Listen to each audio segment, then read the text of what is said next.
Irmãos, vamos abrir a palavra do Senhor no Evangelho de João, no capítulo 1. Na sequência da nossa exposição no texto bíblico, no texto sagrado, nós vamos hoje meditar no versículo 32, 33 e 34. Evangelho de João, capítulo 1. Versículo 32, 33 e 34.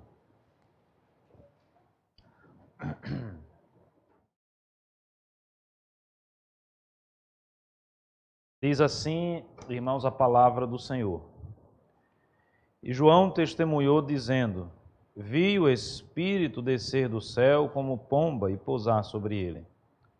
Eu não o conhecia, aquele, porém, que me enviou a batizar com água, me disse: aquele sobre quem vires descer e pousar o Espírito, esse é o que batiza com o Espírito Santo. Pois eu, de fato, vi e tenho testificado que ele é o Filho de Deus. Amém. Vamos orar mais uma vez, pedindo a graça do Senhor sobre a nossa vida, pedindo que Ele possa falar nesta manhã ao nosso coração. Vou convidar o diácono Hugo, que nos eleve a Deus nesta oração, intercedendo pela mensagem, por todos nós. Vamos orar.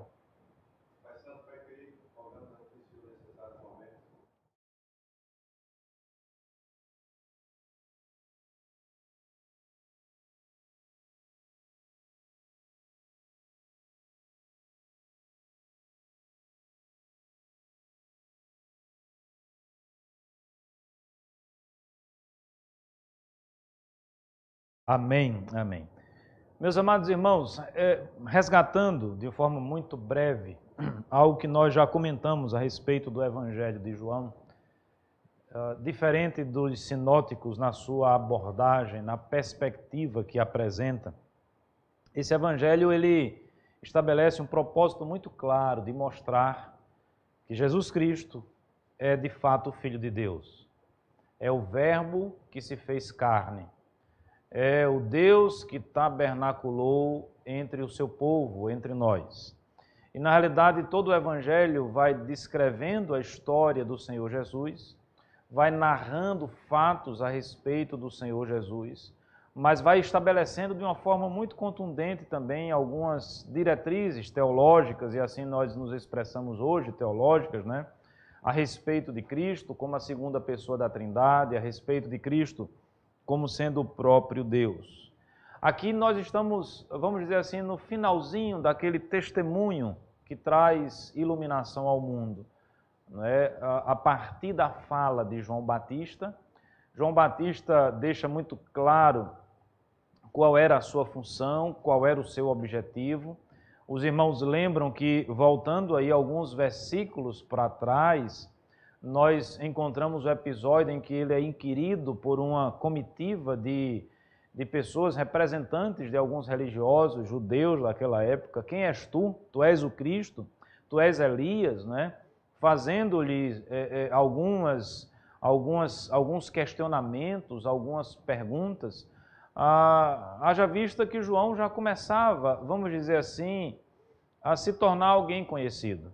A prática do batismo com água se torna, então, chama a atenção, se torna algo visível para aquelas pessoas. A sua pregação também muito forte, muito contundente. Arrependei-vos, é chegada a hora.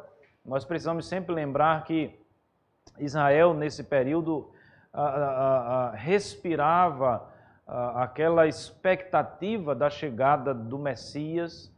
Eu acredito que esse respirar ou essa expectativa, ela às vezes se apresenta em algum momento de forma mais intensa, em outro momento esfria, como acontece conosco hoje também, né?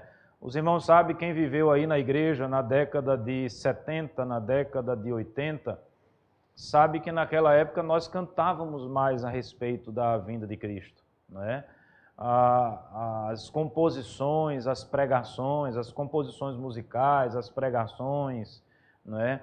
O direcionamento, muitas vezes, apontava muito para a vinda de Cristo. E aí a gente vai vendo mudanças até na forma como a igreja encara essas questões.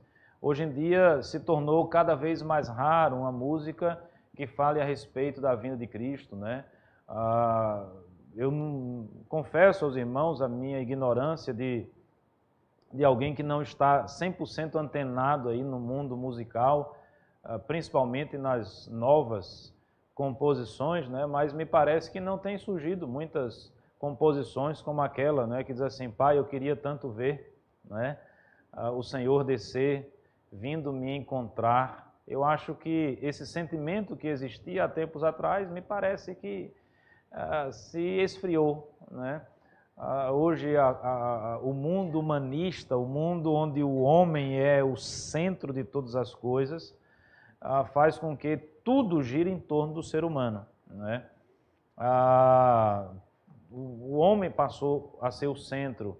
E aí as músicas, as pregações, muitas vezes, obviamente que eu estou falando daquele segmento religioso que não leva em consideração a palavra de Deus, muitas vezes, tem girado em torno dessa satisfação pessoal, né? Então as músicas são músicas de autoajuda, as mensagens são mensagens de autoajuda, triunfalistas, né? Eu vou vencer a batalha, se eu não passar, Deus vai abrir o mar e eu vou triunfar, né? A perspectiva sempre vai ser apresentada nessa ótica, o que tem feito, entre aspas, bem momentâneo aquelas pessoas que escutam essas mensagens, as pessoas que cantam essas músicas, que leem os livros com essa abordagem, porque naquele momento o seu ego está sendo inflado, né? Você está sendo exaltado. Mas o eixo da nossa vida não é esse.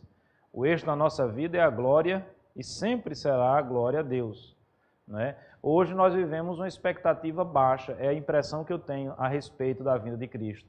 Me parece, segundo alguns estudiosos relatam, que na época do Senhor Jesus existia essa expectativa num nível um pouquinho mais alto, a respeito daquele que viria, que restauraria Israel, naquela perspectiva também política, em alguns segmentos muito mais política do que naquilo que de fato o Velho Testamento afirmava a respeito do Messias, daquele que viria. Daí talvez a inquirição, um dos motivos para João Batista ser inquirido, é você o Messias, né? Lembre-se que naquele momento o povo ali de Israel, não é, eles estavam subdivididos em denominações, em partidos políticos e religiosos. A coisa se misturava, né? Saduceus, fariseus, essênios, e algumas ações, né, poderiam ser estratégicas. Ora, João está em ascendência, a sua pregação está encontrando eco no meio do povo. Será que ele é o Messias? Se é o Messias, vamos chamar ele para nossas fileiras, para o nosso partido, né? O nosso partido vai ficar fortalecido. Será que é Elias reencarnado? Se for, vamos chamá-lo para o nosso partido político religioso. Vai ser interessante também, mas quando eles fazem as inquirições, os questionamentos, João Batista deixa claro quem ele é, citando Isaías capítulo 40, né? Eu sou a voz do que clama no deserto. É o arauto, é aquele que prepara o caminho do Senhor Jesus. Inicia então o seu testemunho, que nós dividimos em 3 exposições aqui pela manhã. O finalzinho dele está descrito aí no versículo 32, no versículo 33 e no versículo 34. Versículo 32, e é o primeiro ponto que eu gostaria ainda de destacar nessa manhã, nessa mesma ideia do testemunho de João Batista a respeito de Cristo. Quem é esse Cristo que ele anuncia? Quem é o Senhor Jesus? De quem ele testemunha, de quem ele fala? Inclusive essa expressão, não é, está descrita aí no verso 34, quando ele diz assim: de fato eu vi, de fato eu testifico quem ele é. Então nós estamos diante de alguém que está testemunhando, a testemunha auricular, testemunha ocular, alguém que estava em contato direto com o Senhor Jesus, e alguém, muito mais do que isso, que era alvo também da revelação de Deus. Isso está claro aí no primeiro versículo. aliás, no segundo versículo lido, no versículo 33, não é?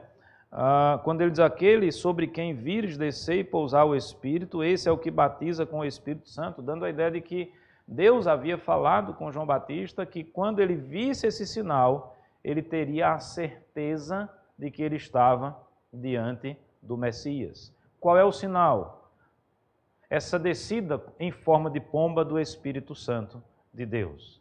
E o primeiro ponto que eu destaco aqui, diante desse texto, é que o João Batista testemunha e nos fala do Cristo que é ungido de Deus, ou ungido por Deus. João Calvino, comentando esse texto, ele vai dizer que a figura aqui da pomba, não é? Todo esse processo é como que uma metáfora daquilo que é real, daquilo que é verdadeiro. E o verdadeiro é a unção de Deus naquele instante, naquele momento, descendo sobre o Senhor Jesus. Essa é a perspectiva apresentada. E João testemunhou dizendo, vi o Espírito descer do céu como pomba e pousar sobre ele. São sinais visíveis da manifestação de Deus na pessoa do seu Filho Jesus Cristo. Interessante que nós sabemos o momento que isso aconteceu. Os irmãos lembram do momento que isso aconteceu. Esse momento não é descrito nos seus detalhes no Evangelho de João. O Evangelho de João diz aqui que foi no momento em que Cristo estava sendo batizado, ou foi no momento do batismo dele? Não, mas por que nós sabemos disso?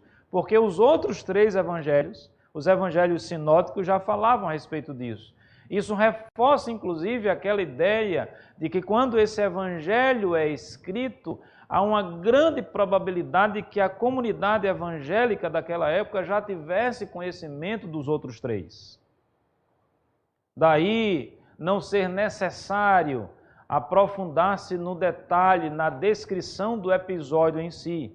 A igreja cristã, os irmãos, já tinham conhecimento de quando isso aconteceu, de como isso aconteceu, da forma como isso aconteceu. João Batista batizando o Senhor Jesus, naquele momento, diz o texto sagrado em outros evangelhos, que desceu sobre ele, e aí inclusive a descrição é mais detalhada nos outros evangelhos. Desceu sobre ele o Espírito Santo do Senhor. E aqui, meus amados irmãos, nós, mais uma vez, somos remetidos a Isaías. E agora não Isaías 40, mas Isaías 61, verso 1. Um texto bem conhecido, bem famoso, eu diria até porque nós cantamos esse texto, quando Isaías diz assim, o Espírito do Senhor Deus está sobre mim, porque o Senhor me ungiu para pregar boas novas aos quebrantados de coração e proclamar libertação aos cativos e a pôr em liberdade os oprimidos ou os algemados. Você vai dizer, mas esse texto de Isaías fala de Cristo? Será que Isaías não está falando dele mesmo? E aí nós somos remetidos a um episódio descrito lá no Evangelho de Lucas, em que o Senhor Jesus, pregando, ele pega o livro de Isaías, abre exatamente nesse texto. E diz assim, o Espírito do Senhor está sobre mim, pelo que me ungiu para evangelizar os pobres, enviou-me para proclamar libertação aos cativos e restauração da vista aos cegos, para pôr em liberdade os oprimidos e apregoar o ano aceitável do Senhor. Fechou o livro, tendo fechado o livro, devolveu ao assistente, sentou-se, e todos na sinagoga tinham os olhos fitos nele. Então passou Jesus a dizer-lhes, hoje se cumpriu a escritura que acabais de ouvir. O que é que Cristo está dizendo? Que aquele ungido lá de Isaías é quem? É ele. Fecha-se a profecia. Cumpre-se a profecia. Então, voltando aqui para o texto do Evangelho de João, quando a palavra de Deus nos apresenta essa realidade, João testemunhou dizendo, vi o Espírito descer do céu como pomba e pousar sobre ele. O texto nos ensina, a partir do testemunho de João Batista, que o Cristo, o Senhor e Salvador Jesus Cristo é o ungido de Deus. Esse é o primeiro ponto que precisamos deixar claro e destacar para os irmãos.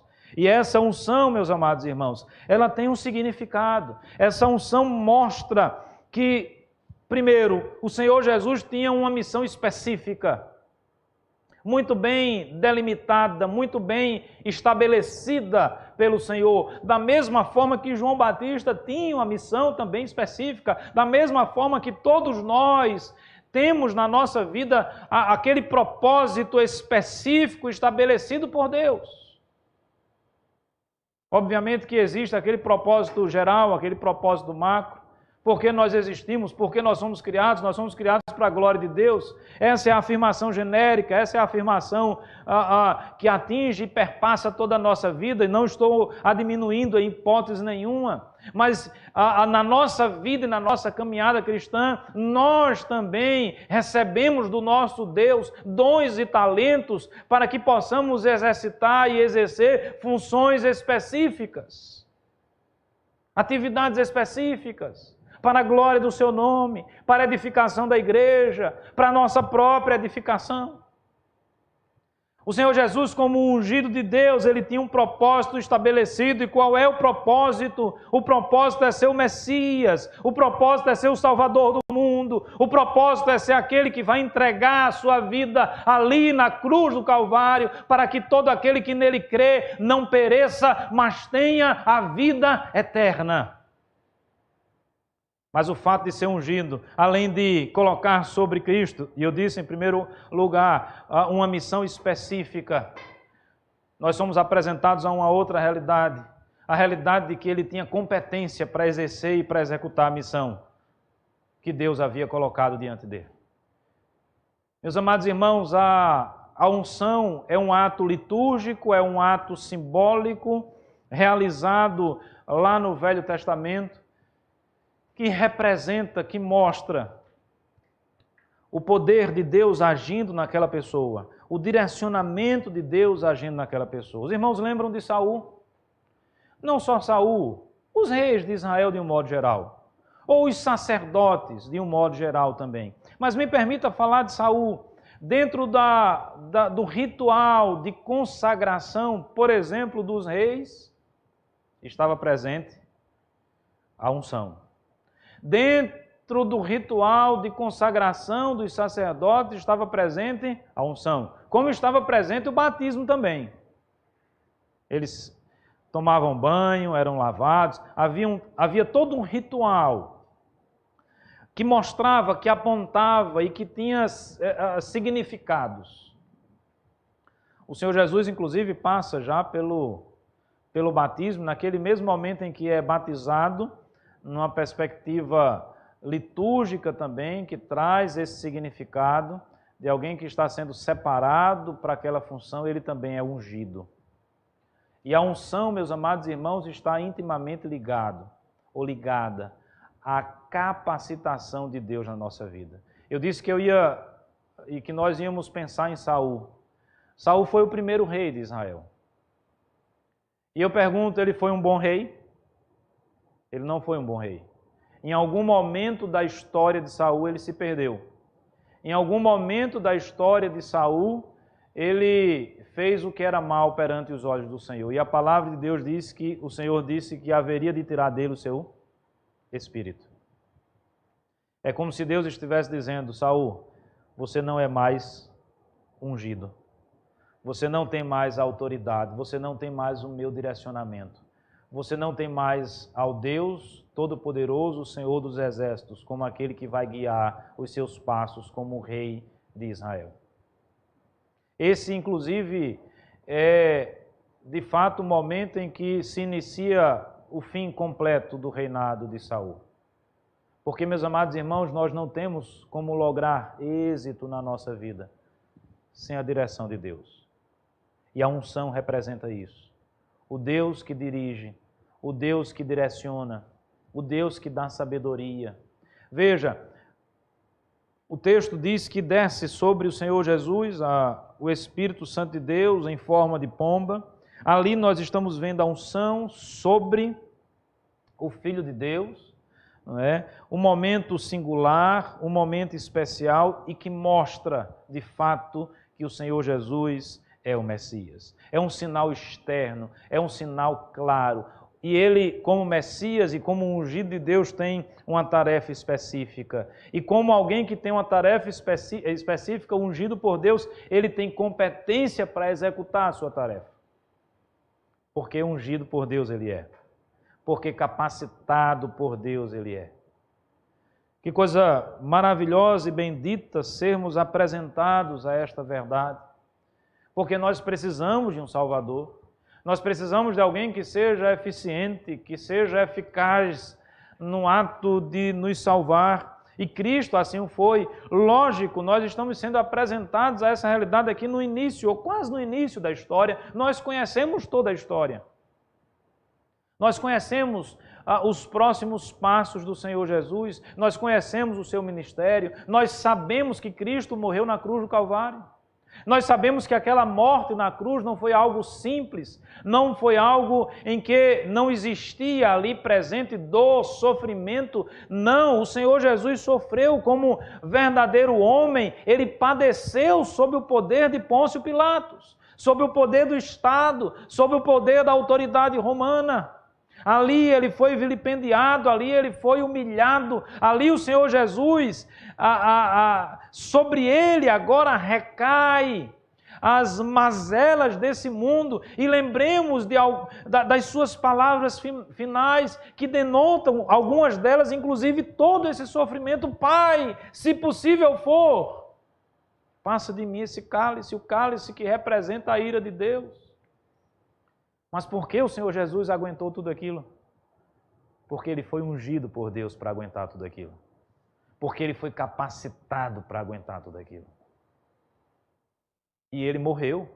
E ele foi sacrificado, ele se deixou imolar, ele entregou-se, ele deu a sua vida. E a palavra de Deus continua a história dizendo que ele ressurgiu dentre os mortos ao terceiro dia.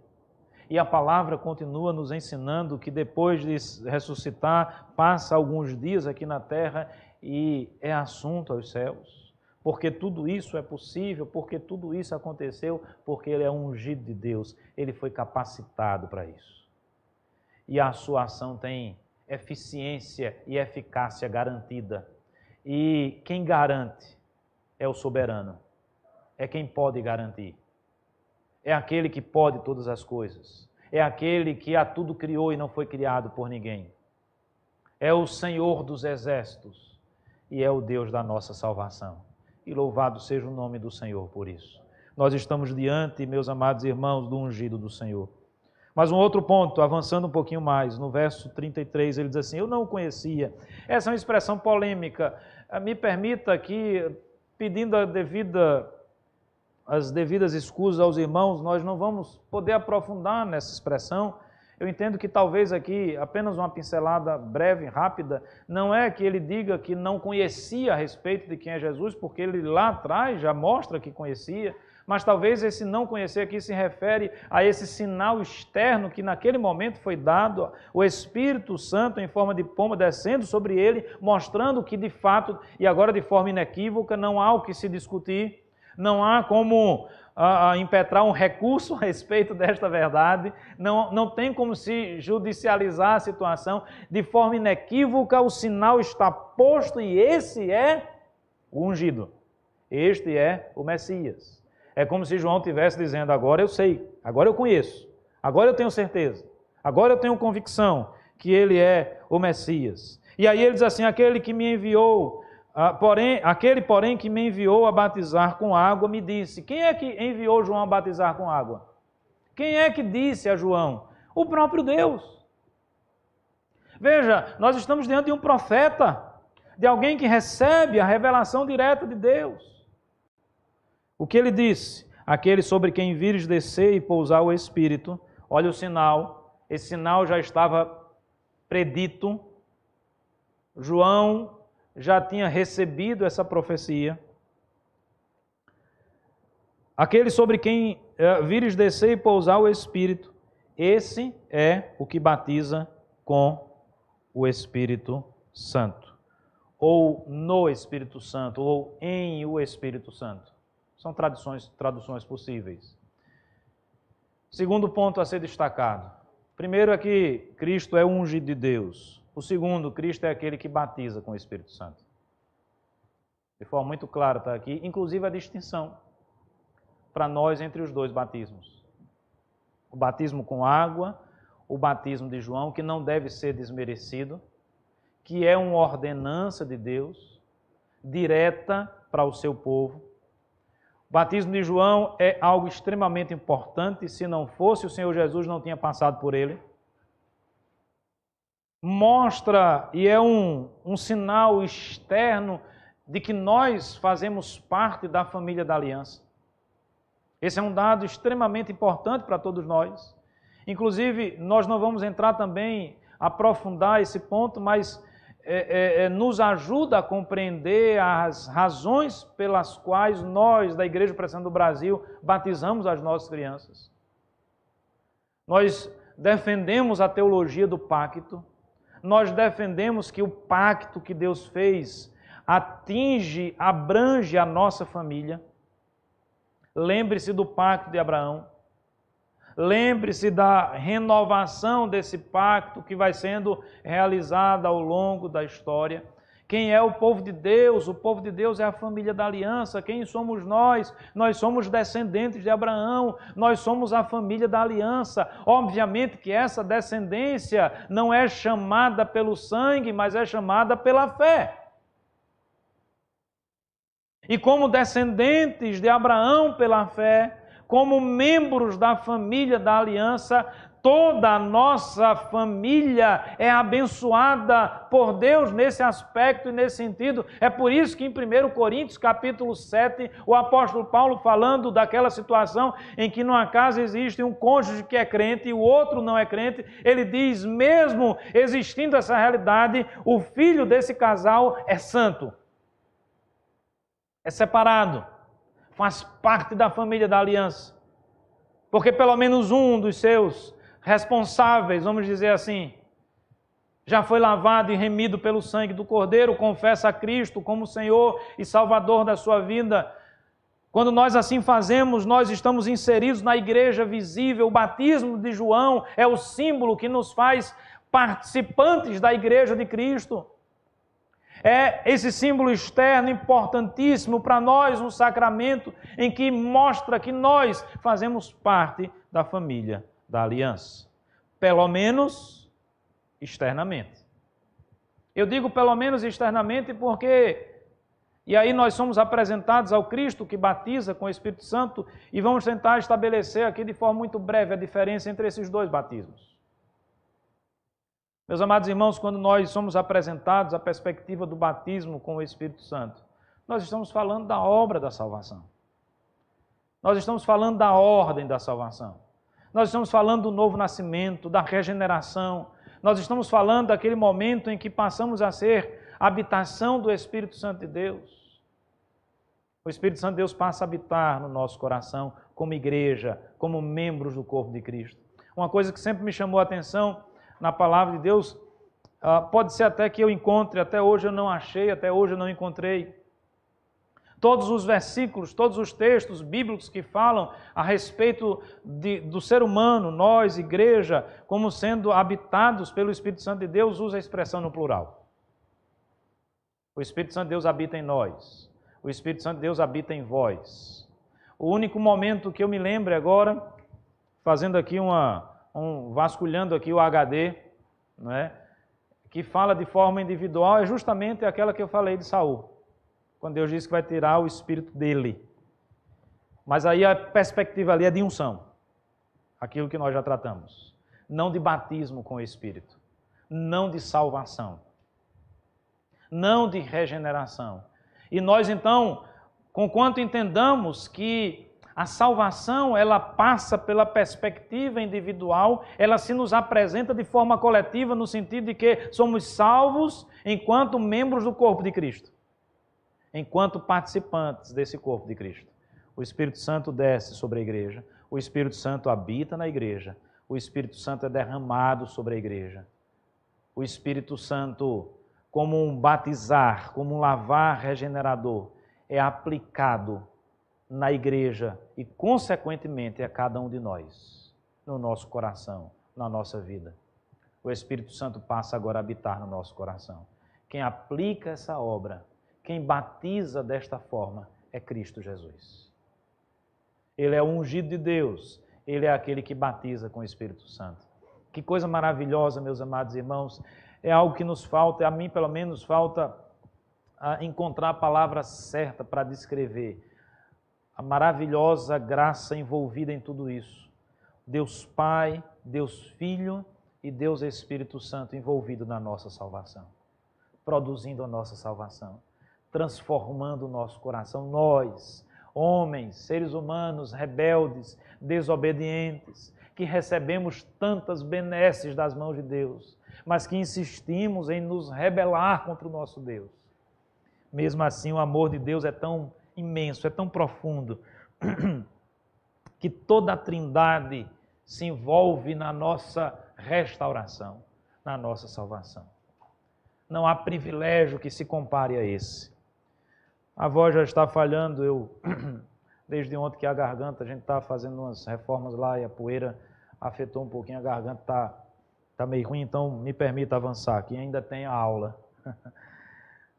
Verso 34, pois eu de fato vi e tenho testificado. Qual é o testemunho que é apresentado a respeito de Cristo? Ele é o Filho de Deus. Primeiro, o ungido de Deus. Segundo, aquele que batiza com o Espírito Santo, ou no Espírito Santo. Terceiro, é o Filho de Deus. Estamos aqui mais uma vez diante de um testemunho muito forte, meus amados irmãos. João está afirmando toda a sua convicção. Veja a expressão, quando ele diz assim, pois eu de fato vi e eu testifico. É como se ele estivesse dizendo, eu tenho certeza do que eu estou falando. Eu tenho convicção do que eu estou falando. E o que ele está falando?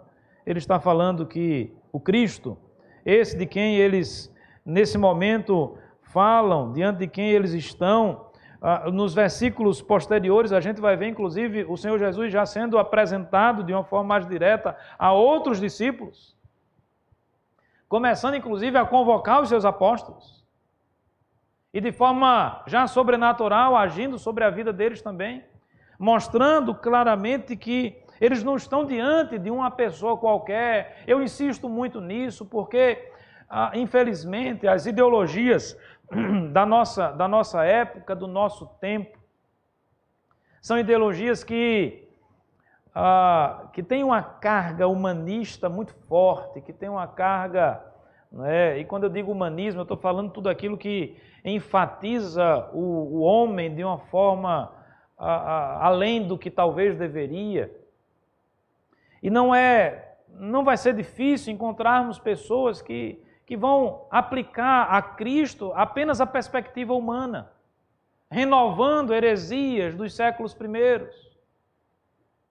Se formos para as correntes aí teológicas, filosóficas, entre aspas aqui cristãs, muitas vezes alinhados a movimentos mais no campo que nós chamamos na política de esquerda, nós vamos ver muito essa figura de Cristo como aquela ideia do Jesus histórico, do revolucionário.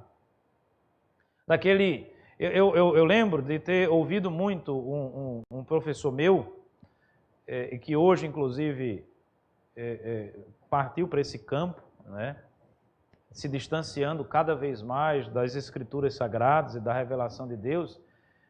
E eu, naquela época, achava bonita essa frase, mas é uma frase muito perigosa. Ele dizia assim, olha, se Jesus não fosse Deus, eu o seguia do mesmo jeito, por tudo aquilo que ele representou, por tudo aquilo que ele fez. É uma frase bonita, não é bonita? Vocês concordam comigo? Mas é uma frase tão perigosa porque eu estou lançando na cabeça das pessoas uma hipótese que não existe. É como se eu estivesse lançando a semente que o Senhor Jesus pode ser só homem. E está tudo bem ele ser só homem. Nós vamos segui-lo do mesmo jeito, ele sendo só o homem. A semente está lançada. O anzol foi colocado e agora começa a fisgar os peixes daqueles que vão defender a teologia da libertação e similares. que vão enfatizar simplesmente o Jesus histórico, que vão trabalhar numa perspectiva meramente humana das relações de Cristo e de Deus. Aqueles que começarão, inclusive, a defender pautas que a palavra de Deus condena, aqueles que terão dificuldades de entender que a Bíblia, de fato e de verdade, é a palavra de Deus, aqueles que vão começar a não acreditar em milagres e no sobrenatural vindo da parte de Deus. Esse é o problema dessa teologia liberal, da mente dessas pessoas. Elas não conseguem entender, elas não conseguem aceitar que o Senhor Jesus é muito mais do que um personagem histórico. Ele é o Filho de Deus. Ele é o Messias, Ele é o ungido de Deus, Ele é aquele que veio ao mundo para dar a sua vida por mim e por você. Ele tem uma função específica, a sua função será eficaz, a sua função será eficiente, porque dele ou sobre ele está a unção de Deus, age o Espírito Santo de Deus sobre a sua vida, mas muito mais do que isso, Ele é a segunda pessoa da Trindade, Ele é o Deus Filho, Ele é o Filho de Deus, Ele é o Verbo que se fez carne. Ele é o Deus que habitou entre nós, que tabernaculou entre nós. Por isso que eu acredito em milagres. Por isso que eu acredito na ação de Deus. Por isso que Cristo transforma o coração do homem. A transformação plena e verdadeira não vem pelas ideologias, sejam elas quais forem. Sejam elas atrativas ou não, a verdadeira revolução que nós podemos fazer na humanidade e no coração do homem só virá através da ação do Filho de Deus, daquele que tem poder para penetrar no mais profundo do nosso ser, modificando as nossas convicções. Como eu disse no texto que eu escrevi no boletim dessa semana, se antes, sem Cristo, nós dizíamos, eu não posso não pecar, com Cristo eu posso dizer hoje, eu posso não pecar, porque maior é o que está em nós do que o que está no mundo. Essa é a revolução que o mundo precisa. A revolução que transforma de dentro para fora. A transformação que traz vida aonde existia morte. A transformação que modifica o pensamento. Eu não tenho agora a minha mente conformada na forma deste mundo, mas ela foi transformada. E transformada pelo lavar regenerador, não de um personagem meramente histórico, mas do Filho de Deus. Eu finalizo aqui, lembrando desses 3 pontos. Não é? Primeiro, o Senhor Jesus é o ungido de Deus. Segundo, Ele é aquele que batiza com o Espírito Santo. Terceiro, Ele é o Filho de Deus. Que Deus nos abençoe, que possamos todos compreender, entender, vivenciar e pregar esta verdade, a tempo e a fora de tempo. Que Deus nos abençoe. Amém. Amém.